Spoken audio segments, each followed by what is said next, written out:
வணக்கம் my dear brothers and sisters, எல்லோரும் எப்படி இருக்கீங்க? நல்லா இருக்கீங்களா? இந்த சிந்தூர் ஆப்ரேஷன் பற்றி தான் மறுபடியும் எகைன் நான் பேசுகிறேன். இது வியூவர்ஸ்க்காகவோ அல்லது கண்டிப்பாக கிடையவே கிடையாது. என்னுடைய மனக்குமரல்களை நான் ஒரு இந்திய பெண் அப்படின்றத ஒரு நிலைநாட்டுறேன். கண்டிப்பாக அதனுடைய வெளிப்பாடுகள் தான் என்னுடைய வார்த்தைகளாக வருதுங்க.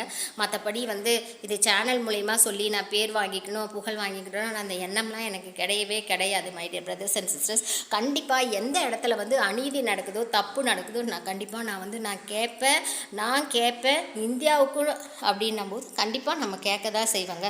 ஒன்றும் இல்லை, ஃபார் எக்ஸாம்பிள் வீட்டுக்குள்ளே ஒருத்தருக்கு ஒருத்தர் சண்டை போட்டுக்கிட்டேன்னு வைங்க, அது வீட்டோட பிரச்சனை. அதே நாம் சண்டை போட்டுட்டு இருக்கும்போது பக்கத்து வீட்டுக்காரங்க வந்தால் என்ன பண்ணுவோம்? நம்மளை விட்டு கொடுத்துருவோமா? விட்டு கொடுக்கவே மாட்டோம். அதே மாதிரி தான் மாநிலத்துக்குள்ளே சண்டை வந்தால் கூட அந்த டைமில் நமக்கு சண்டை இருக்கும். ஆனால் அடுத்த கண்ட்ரியில் இருக்கிற ஏதாவது ஒரு மாநிலம் நம்ம கூட சண்டை போடும்போது நம்ம விட்டு கொடுப்போமா?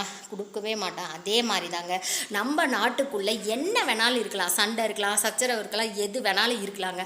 அதே அந்த பக்கத்து நாட்டுக்காரங்க நம்ம கூட ஒரு சண்டைக்கோ போருக்கோ எதுக்கோ ஒன்று வந்தால் நம்ம விட்டு கொடுப்போமா? கொடுக்கவே மாட்டாங்க. ஏன்னா நம்ம இந்தியர்கள் என்ற உணர்வு தான் நமக்கு எப்பயுமே இருக்கும்.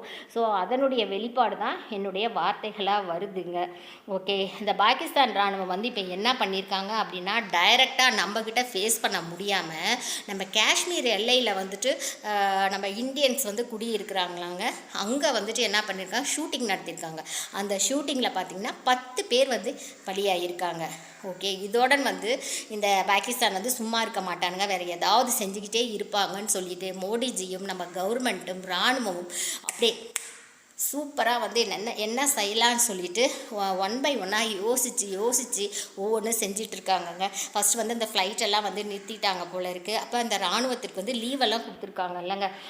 அந்த லீவெல்லாம் கேன்சல் பண்ணி நீங்கள்லாம் இம்மீடியட்டாக நீங்கள் வந்துடணும் அப்படின்னு சொல்லிட்டு எல்லாம் சொல்லியிருக்காங்க.